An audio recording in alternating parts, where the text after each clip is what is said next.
One thing I saw in Martin's kind of behind the lines in this letter too was that a journey about self would lead me to an end that was all about self. And I would feel fooled, like, well, I just don't believe that a life that is all about me is a life worth living. And I didn't realize at the time how that was actually just a reflection of my ultra low regard for myself. And so I couldn't imagine a life that was what I wanted, where I was all I needed. Right. So that was a hard sell for me. And to be honest, I really had to kind of elevate my sense of self before I could even see that that would be attractive. And I think Martin might be in this boat where he's just never known himself to be worthy enough, where a journey that he might think about taking about him is worthwhile, because we live in this space. We've never known that before. We've never been on a journey that was about us that looked like it had a happy ending.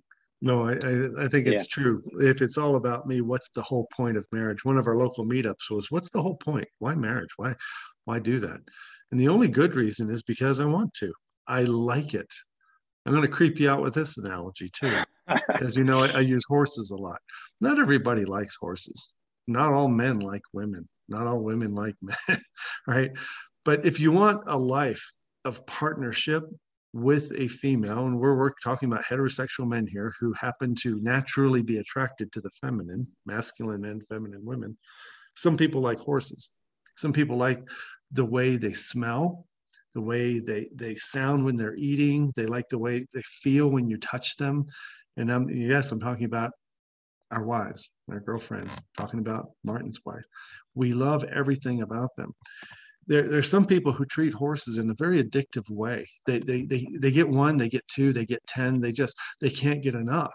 They can't get enough because they just love it. And all they spend all their money on it. They become poor and they become addicted to the idea of having a horse in their life and everything they love about it.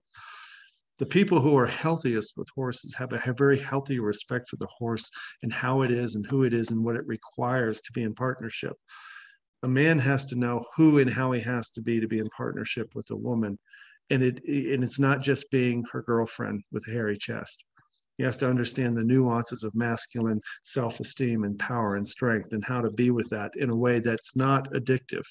I consider myself highly self-reliant as a man, but also in my marriage. And so when people ask this kind of question, I like to answer it because it was a huge discovery for me, as having gone through a lot of the journey that Martin is considering. And I kind of wondered too, well, like, what's the point? What is this woman in my life for?